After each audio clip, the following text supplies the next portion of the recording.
Livro Líderes se servem por último, parte 2. Forças poderosas. Capítulo 5. Quando se diz chega, é chega. Dizer que a vizinhança era difícil é um eufemismo. Provavelmente era o pior lugar que alguém poderia escolher para morar. Era incrivelmente perigoso. Não havia aquecimento no inverno e, com certeza, nada de ar-condicionado no verão. Não havia supermercados. Os moradores precisavam saquear ou caçar os alimentos. A sobrevivência nessas condições era algo com que as pessoas precisavam se preocupar. O tempo todo estavam sujeitas a se ferirem. A preocupação com a educação ou com um bom emprego sequer estava no radar. Não havia escolas e não havia hospitais. Naquele ambiente não havia empregos, nenhum. E por um bom motivo, não havia empresas. Sequer havia países. Essas coisas estavam tão distantes que as pessoas nem precisavam pensar nelas. Não estamos falando de um cenário pós-apocalíptico do tipo Mad Max. Estamos no passado, há 50 mil anos, quando o homem moderno, o Homem Sapiens, está dando seus primeiros passos no mundo. É daqui que viemos. Nossos ancestrais nasceram pobres de dor. As oportunidades não surgiam devido às escolas que frequentaram ou aos pais que tinham. As oportunidades surgiam graças à sua vontade e ao esforço para criá-las. E eles as criaram. Nossa espécie tem estrutura para enfrentar grandes perigos e recursos insuficientes. A vida, na época paleolítica, não era como o cenário após um furacão. Estamos falando de escassez, não de destruição. Nossos ancestrais não eram os homens das cavernas estereotipados que gostamos de imaginar. Não tinham seios proeminentes e nem caminhavam encurvados, portando bastões.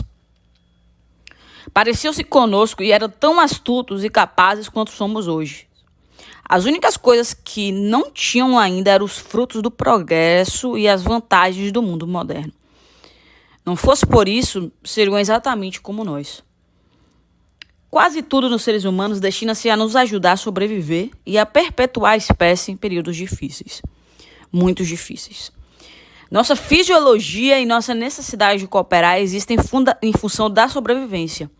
Saímos melhor quando enfrentamos perigos juntos. Infelizmente, muitos líderes de empresas acreditam que, diante de desafios externos, a melhor forma de motivar seu pessoal é criar uma sensação de urgência ou de pressão interna. Com base na biologia e na antropologia, porém, nada poderia estar tão longe da verdade. Quando sentimos que pertencemos ao grupo e confiamos nas pessoas com quem trabalhamos, cooperamos naturalmente para enfrentar desafios e ameaças externas. Mas quando não temos a sensação de pertencimento, somos forçados a investir tempo e energia para nos protegermos uns dos outros. Ao fazê-lo, inadvertidamente nos tornamos mais vulneráveis às ameaças e desafios de fora.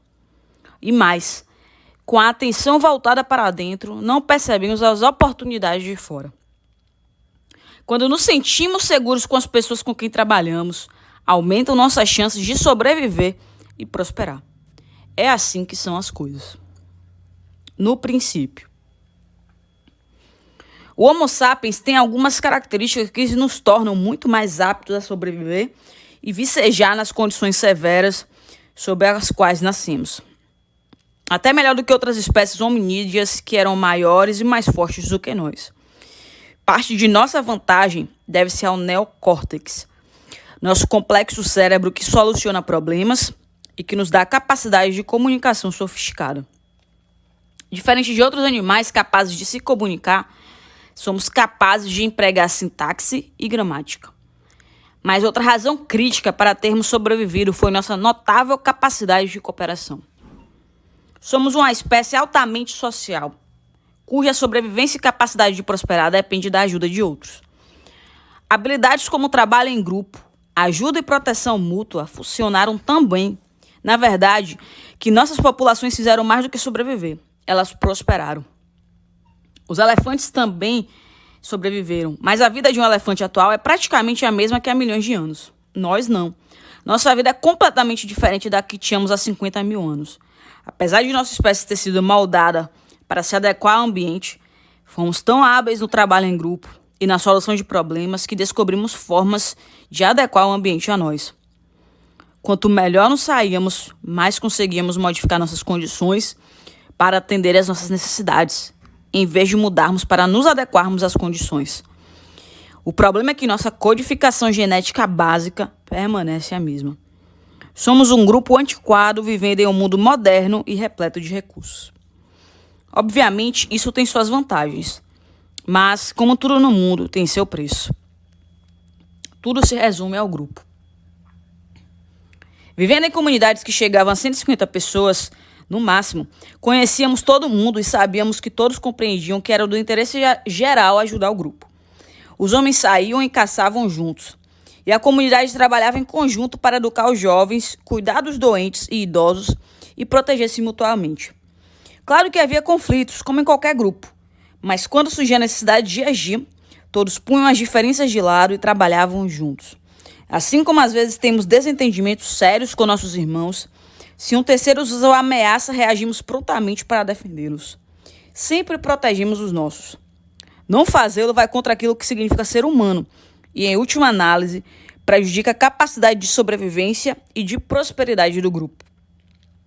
Esta é uma das razões pelas quais a traição é punível, com a mesma pena que o homicídio, tendo em vista a sua importância para a nossa capacidade de sobrevivência.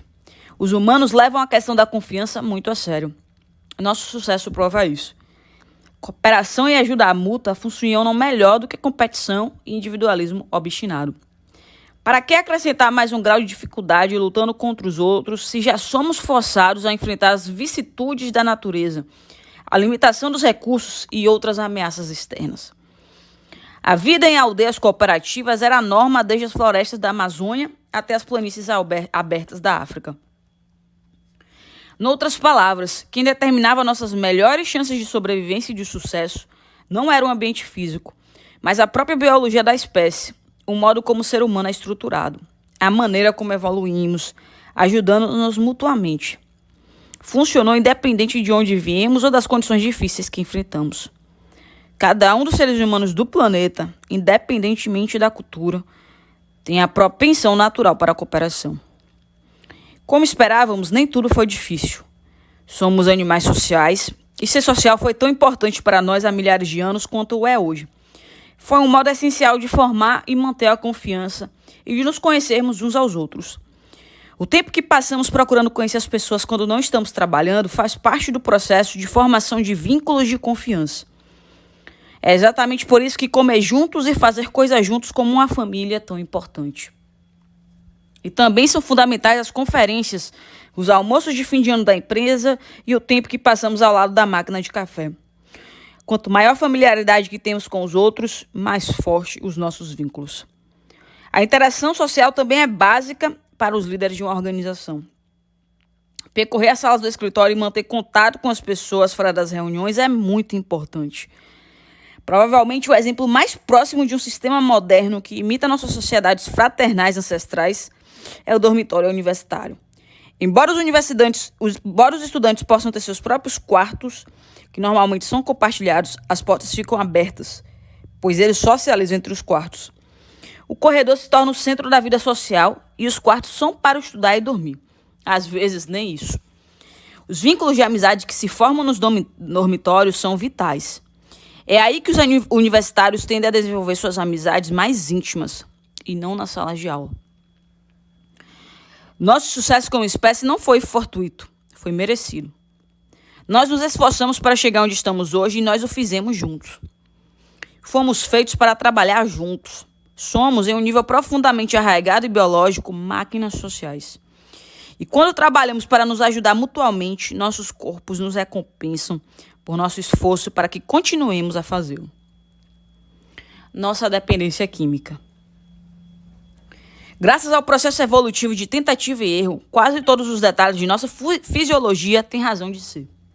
A mãe natureza não nos deu papilas gustativas sensíveis só para podermos saborear uma bela taça de vinho de Bordeaux ou degustar uma refeição gourmet.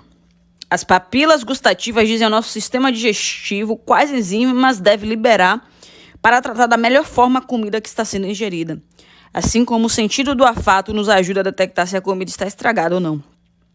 Do mesmo modo, nossas sobrancelhas foram desenhadas para ajudar a canalizar o suor para longe dos olhos, enquanto corremos na direção da presa ou corremos para não sermos as presas.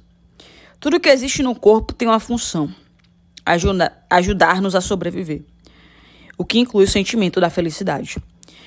Como bem sabe qualquer pai, professor ou gestor, se são prometidas recompensas como doces, estrelas douradas ou bônus por desempenho, ou a ameaça do castigo, é possível conseguir o comportamento desejado. Eles sabem que iremos concentrar nossa atenção em tarefas que produzem os resultados que trazem recompensas. As crianças não têm noção do que seu comportamento está sendo condicionado. Como adultos, sabemos muito bem o que nossas empresas estão fazendo ao nos oferecer incentivos. Sabemos que só merecemos bônus quando apresentamos os resultados que eles querem.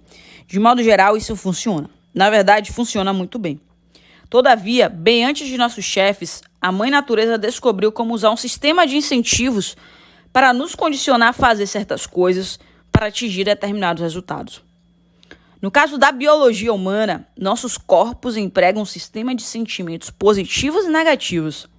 Felicidade, orgulho, alegria ou ansiedade, por exemplo, para promover comportamentos que reforçam a nossa capacidade de fazer as coisas e de cooperar. Enquanto os nossos chefes nos dão recompensas na forma de um bônus anual, nossos corpos nos recompensam se nos esforçarmos para manter vivos aqueles que nos rodeiam e a nós mesmos, produzindo substâncias químicas que fazem com que nos sintamos bem. Agora, após milhares de anos, somos dependentes químicos, total e absolutamente. Há 4 substâncias químicas no corpo que contribuem para todos os nossos sentimentos positivos e que vou chamar genericamente de felizes: endorfina, dopamina, serotonina e ocitocina. Quer estejamos agindo sozinhos ou com outras pessoas, em pequenas ou grandes doses, sempre que nos sentimos felizes ou alegres, é bem provável que uma ou mais dessas substâncias estejam percorrendo nossas veias. Elas não existem apenas para fazer com que nos sintamos bem. Cada um tem um propósito prático e bem real: nossa sobrevivência. O paradoxo de sermos humanos. Os seres humanos existem sempre como indivíduos e como membros de grupos. Sou um dentre muitos, sempre. Isso cria alguns conflitos de interesses intrínsecos. Quando tomamos decisões, precisamos só pesar os benefícios pessoais em relação aos benefícios para a nossa tribo ou coletividade. Geralmente, o que é bom para um não é necessariamente bom para o outro. Trabalhar exclusivamente para nosso progresso pode prejudicar o grupo, e trabalhar apenas em prol do grupo pode ter um preço para nós como indivíduos. Essa tensão costuma afligir a nossa consciência quando tomamos decisões. Vejo que é irônico chegarmos a discutir, como indivíduos e grupos, qual é o principal. Alguns acham que sempre devemos privilegiar os outros. Se não cuidarmos do grupo, o grupo não cuidará de nós.